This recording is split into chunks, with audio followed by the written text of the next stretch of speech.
So, good morning mga ka-wanderer. Ito na yung update regarding dun sa pagpapagarage o pagpaparepair ko kay King. Kasi, nung una kong kinuha nung Monday, as I were saying nga, nung pinost ko sa The Wanderer on my FB page, nagkaroon talaga ng hindi magandang reaction after kong makuha, as in nakakapobia.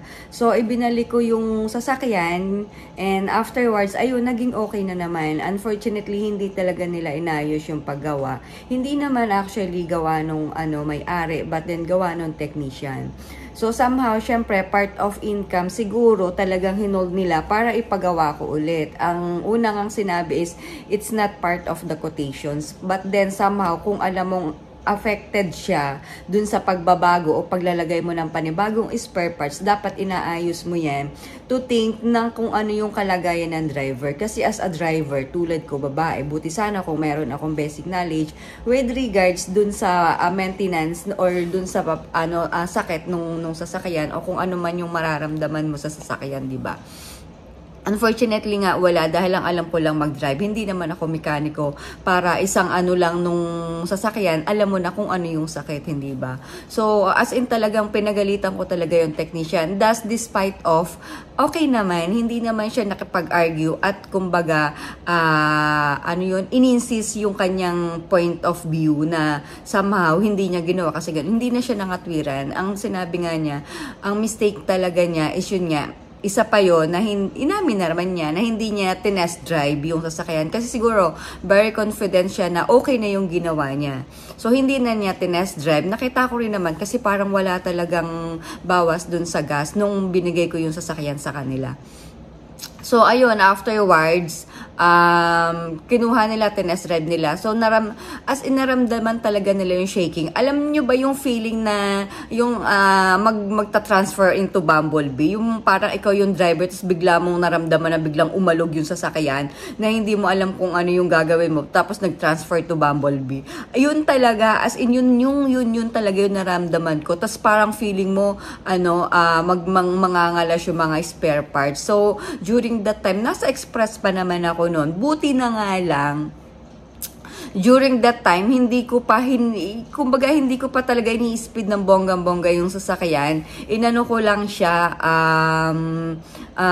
inoobserbahan ko pa lang kasi ang hirap kasi na bigla mong, pero tiwala naman ako after kong kunin sa kanila yung sasakyan, then pag drive ko smooth naman. But then nung pagpunta ko na, pag merge ko na ng expressway, ayun na, grabe, gumaganon talaga yung sasakyan, aalog-alog ka rin talagang ganun which nakaka-phobia ang mag-drive, as in talaga. Then papauwi, ilang beses kong naramdaman, then pabalik, ganun din. So talagang tinawagan ko na yung may-ari, if somehow may driver silang nearest, dadaanan ko na, kaysa naman ako yung mag-drive kasi nagka-phobia talaga ako mag-drive.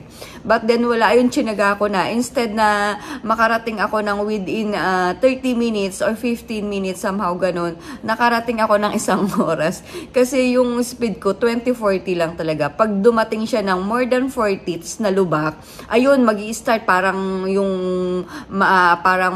matitrigger yung yung niya, yung sakit na biglang magangarag na. Lagi akong nakahazard. Buti na nga lang, somehow may mga sasakyan na parang nararamdaman nila o nakita nila yung pag-alog nung sasakyan ko. So, inaano din ako, minamanage. Ganun talaga dito sa UAE. Somehow talaga may humanity. Bilang driver, concerned din talaga. As in talaga, kung ganun din sila. Unless, magto-turn sila dun sa exit talaga nila. So, hanggang makarating ako, may nag-guide talaga sa akin. But then, yung thanks God na nga, talagang ganun yung na-experience ko. Pero during that time, sa expressway, na nakaganon akong speed, tapos may mabilis na sumalubong sa akin. Tapos, naramdaman ko yung pag-alog. Then, nag-stop ako and suddenly, ay, nako, talagang aksidente ako. Sinabi ko talaga yun. Paano ka ako kung na-aksidente ako? Yung cost na yun, yung naging sanhi ng buhay ko, ano ka ako, maibabalik mo ba? Paano kung sobra yung naging damage ko? Paano na? Yun talaga as in. So, inano ko talaga rin yun dun sa may-ari, sa technician. Sabi ko, whether very confident kayo or not, dapat ina-assure nyo, not only yung sasakyan, but especially yung sitwasyon ng driver. Kasi especially katulad ko na babae, Wala akong alam dyan. Buti sana kung lalaki, alam nyo kung ano yung first aid na dapat nyong gawin during that. But then, kahit lalaki na, kung first time mag-drive, wala pa rin alam sa mga ganong sitwasyon, paano na lang, diba? So, yun nga, ang mistake nga daw, yun nga, accept naman, then sabi ko nga, nagbigay naman sila ng ng sasakyan kasi sabi 3 days, but then however afterwards hindi rin talaga nila nirefix yung ingay, but then ang problema pala nung shaking is hindi align yung, syempre ginalaw nila, may tinanggal sila dun sa left and side arm nung sasakyan, sila ng panibagong spare parts, so definitely mayroong makokonektahan or magkakaroon ng effect dun sa ibang function. Yun yung hindi kaya sabi ko, do magaling siya, but then yun nga, somehow wala siyang pakailam sa kung ano yung mangyayari. So sabi ko, hindi ko na ipapaano sa kanila ulit. But then, yun nga, yung nag-align, kabayan din. So, ayun, thankful naman dahil, yun nga, willing din silang yun nga, syempre, for the price. But then, at least naayos na yung sasakyan. Okay na rin naman si King. Yun nga, syempre, yung kung may na-damage, kung may na-repair na, hindi na siya ganong katulad ng dati, na yung performance niya na mabilis, na smooth, may ingay na siyang mararamdaman, which ang sabi nga, sa boosting daw yun, and sa shock. So, ayun, medyo nagpa-powder na daw yung somehow kabilang side ng sasakyan. Kaya, ayun, yun yung ipapaayos ko the next time naman. So, yun lang. I hope na for now, maging okay pa si King. So, early Saturday last week, dinala ko si King dito nga sa C&J Automotive Garage na highly recommended din naman talaga ng mga kabayan at driver dito sa UAE. I guess C&J started was last 2021 or 20, I don't know kung kailan yun, but then it's really highly recommended from the Filipino community na marunong or nagda-drive dito sa UAE. Kaya doon ko dinala talaga si King.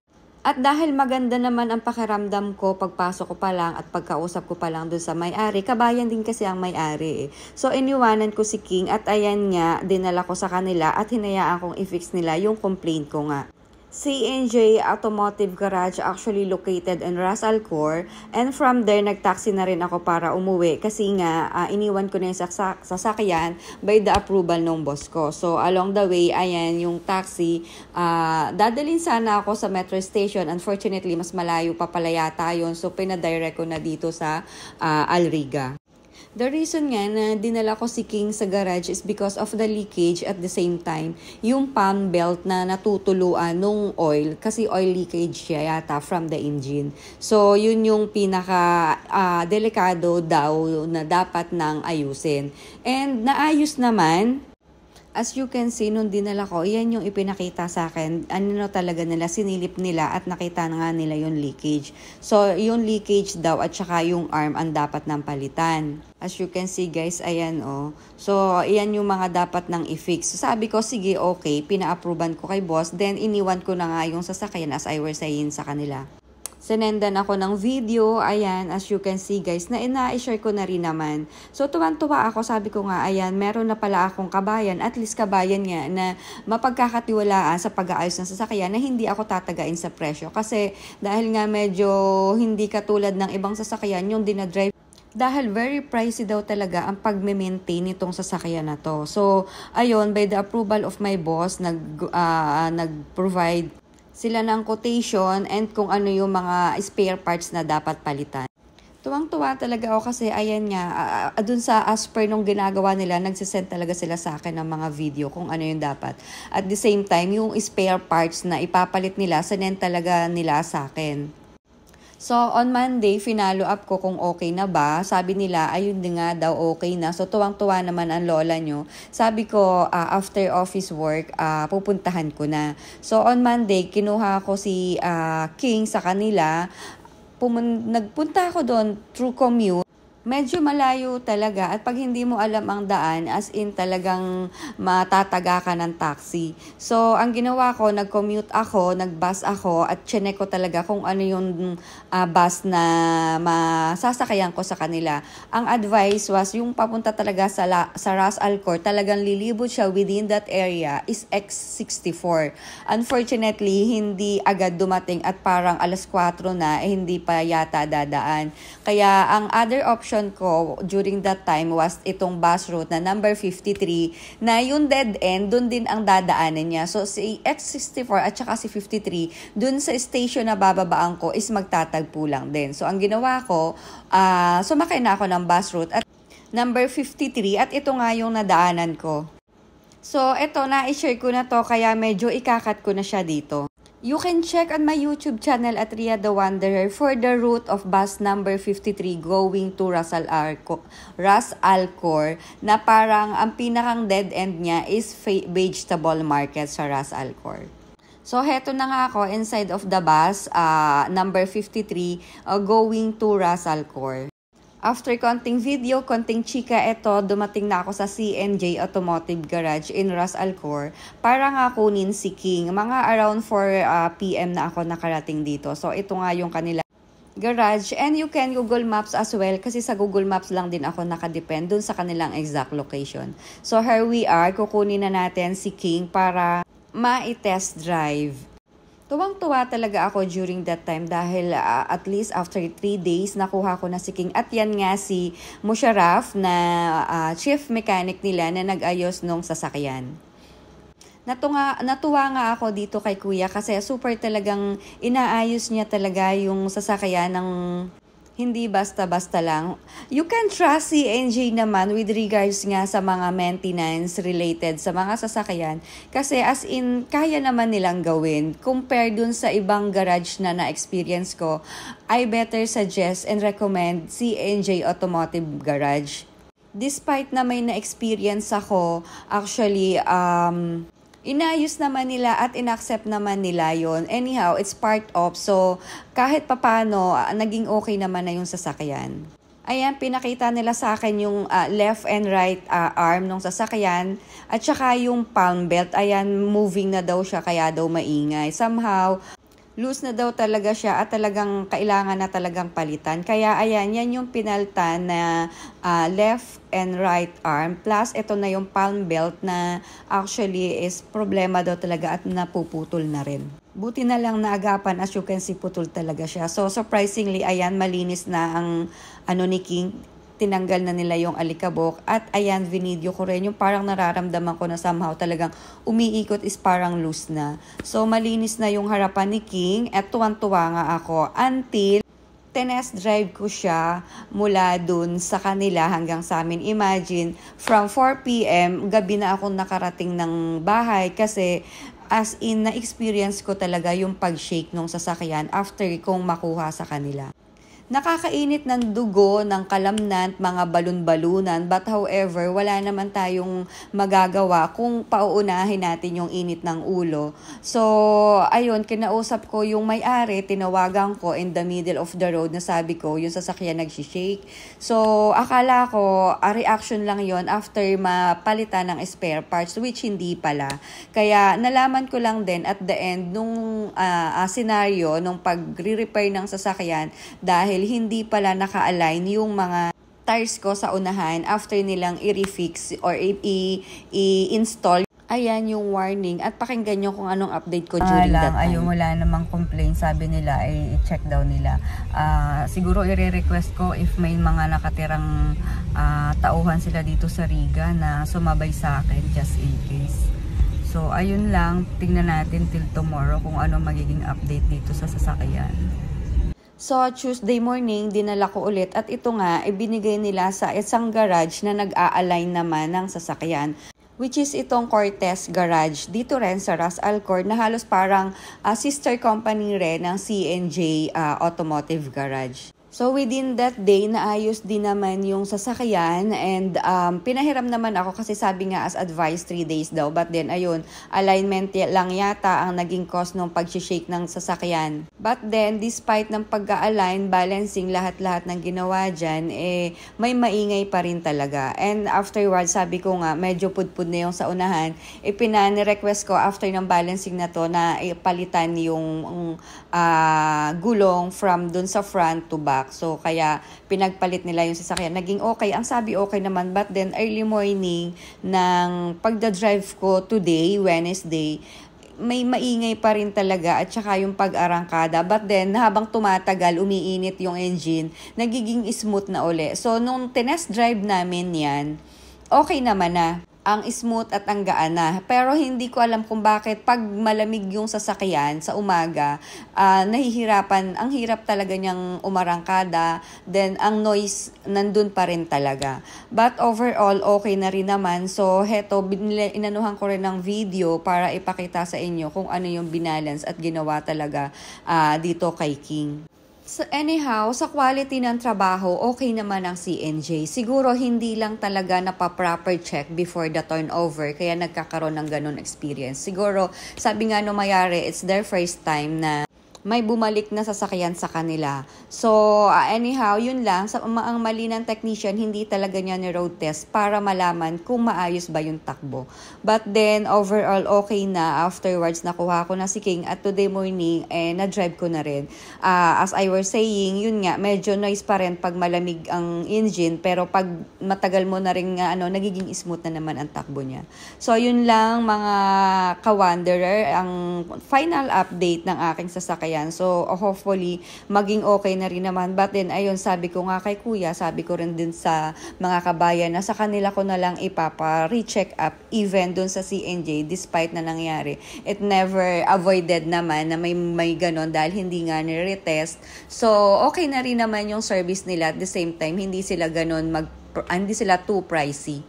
Ayun nga lang, somehow kailangan mo rin talagang matalino, especially kung when it deals with the technician. Kasi yung technician, gumagawa talaga ng sila talaga yung gumagawa ng income para sa company. So somehow, pag hindi relate yun, for my experience, hindi nila gagawin. But however, if you have known your car, kumbaga kung may alam ka sa mga parts, ganyan, so maaano mo siya, malalaro mo rin siya. Kaya ayun, dahil ako hindi ko malaro dahil wala pa akong kaalam-alam, ang alam ko lang talaga mag-drive. So yun. But then ininsist ko na affected man yan o hindi man kasama sa quotation, dapat inaayos nyo pag turnover. But then sabi nga nung technician, as I was saying, ang mali niya is hindi niya ni-retest drive or tinest drive yung sasakyan before the turnover. So hindi niya nalaman kung ano yung naging effect after ng installation ng bagong spare parts. So, eto nga, tinanong ko si kuya kung anong cause, kung bakit maingay yung right side ng tire. So, ito yung explanation niya. Sira na ba siya? O Diyan maingay, di ba? Narando mo pagka nalulubak ka maingay? Oo. Dito yan. Hindi ba delikado yun? Hindi naman delikado. Hindi naman ano yan. Kasi yung ibang pag nagalingan yan, mga bago pa naman yung ano mo eh. Mga ano pa yun? Hindi pa. So, yun nga, maayos pa naman daw ang lahat. Yun nga lang, meron talagang kailangang palitan like yung boosting daw at saka yung shock. Gusto rin nila makita yung unfortunately nga, sabi ko, hindi talaga totally inayos non-technician sa CNJ yung cause na kung bakit maingay, but then yung leakage at saka yung pagpapalit ng arms, inayos naman nila. But then yung maingay dun sa sasakyan, hindi nila inayos. At ang sabi, yun nga, hindi daw part ng quotation. So, ang sabi ko naman, since nakita mo pala, bakit hindi mo in-advise at hinayaan mong i-drive ko ng ganon yung sasakyan?